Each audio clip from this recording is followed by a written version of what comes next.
Ketakutan Hajime Moriyasu terbukti. Supporter bule buktikan sendiri betapa mengerikannya supporter timnas Indonesia. Persetan dengan kritik DPR, PSSI gaspol incar 3 penyerang ganas dari Belanda. Trio Miss Hilgers, Jay Itzes, dan Kevin Dix betapa mengerikannya pertahanan timnas Indonesia. Otak-atik komposisi lini tengah timnas Indonesia versus Jepang, Sintayong bikin kejutan? Yuk, simak selengkapnya sebagai berikut.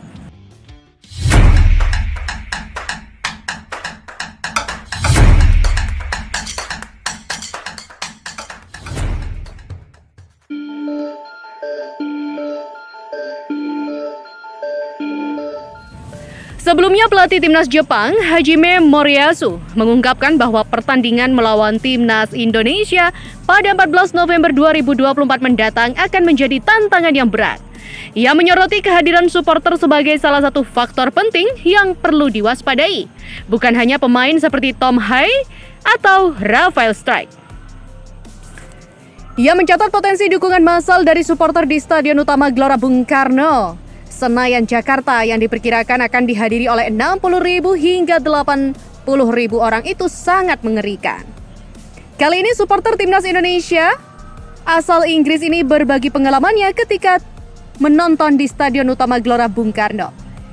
Datang jauh-jauh dari London ke Indonesia, seorang pria yang juga YouTuber ini mengaku takjub dengan supporter Garuda, terutama ketika merasakan sendiri bagaimana atmosfer supporter timnas Indonesia yang hadir di stadion.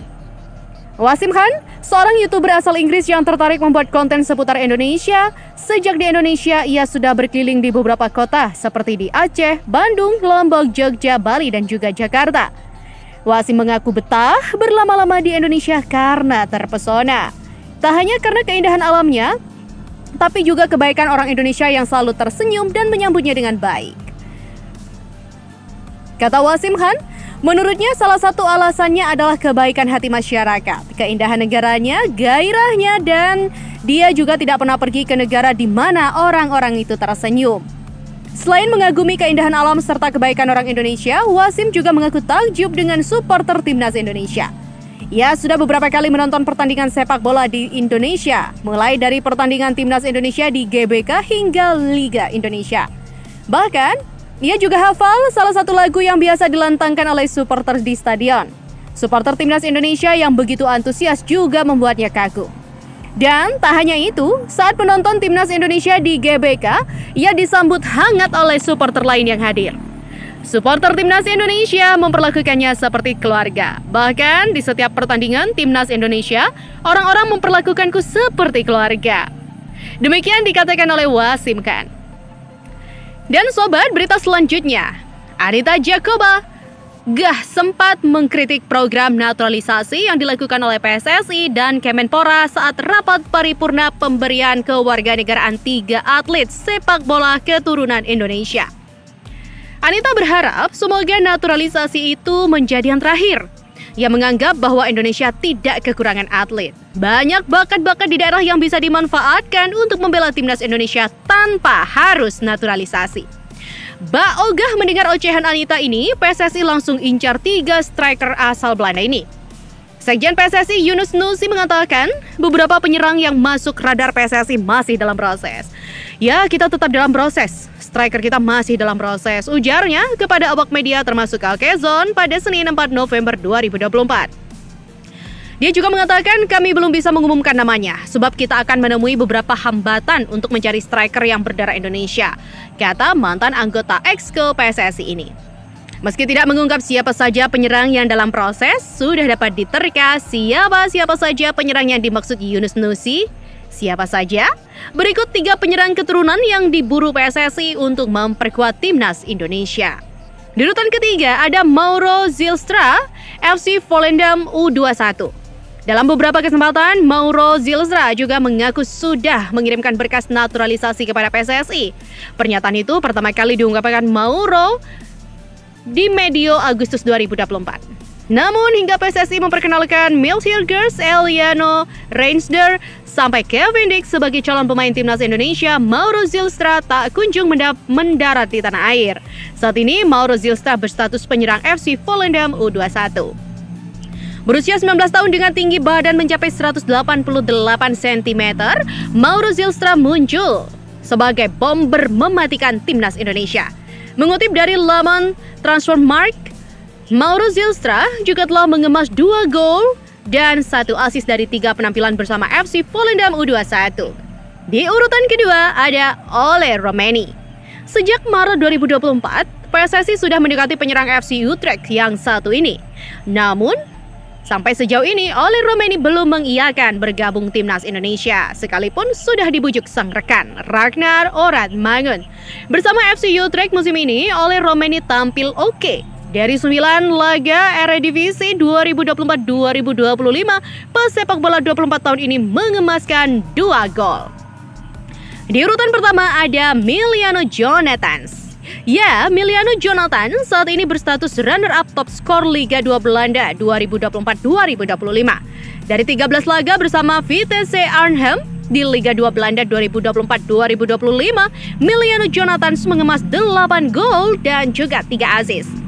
Pesepak bola 20 tahun yang biasa beroperasi sebagai winger kanan ini hanya kalah 1 bola dari top scorer sementara yang bermain untuk SC Telstar, Zakaria Edakhori.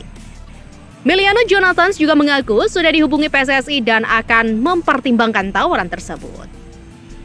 Berita selanjutnya, timnas Indonesia akan mendapatkan tambahan pemain berkualitas. Kevin Dix direncanakan untuk bergabung dengan skuad Garuda setelah proses naturalisasinya selesai.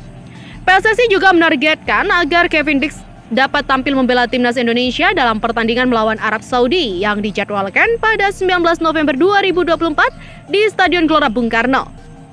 Namun, jika proses naturalisasinya dapat diselesaikan lebih cepat, ada kemungkinan Kevin Dix akan melakukan debutnya bersama timnas Indonesia melawan Jepang 4 hari sebelumnya di stadion yang sama. Memang butuh waktu untuk mencapai level terbaik. Kedatangan Kevin Dix diharapkan dapat memperkuat dan juga melengkapi pertahanan timnas Indonesia. Dia akan membentuk trio bersama Miss Hilgers dan juga Jay Itzes. Pelatih timnas Indonesia Shin Tae-yong kemungkinan besar akan tetap menggunakan formasi 3-4-3. Dengan kehadiran Kevin Dix, perubahan yang sering terjadi di lini belakang diharapkan dapat menjadi stabil. Namun, perlu diingat bahwa trio Miss Hilgers, Jay Itzes, dan Kevin Dix masih memerlukan waktu untuk beradaptasi. Mereka harus membangun chemistry di antara mereka untuk meningkatkan performa lini belakang timnas Indonesia. Selain itu, cadangan di sektor belakang juga cukup menjanjikan.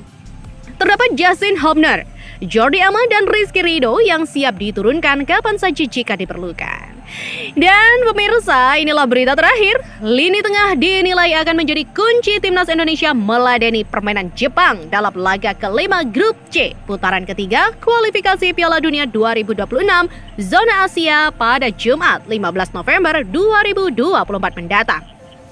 Pelatih Shin Tae-yong kemungkinan akan memilih kombinasi Tom Hae, Ivar Jenner, atau Tom Hae, Nathan Jo Eon di tengah.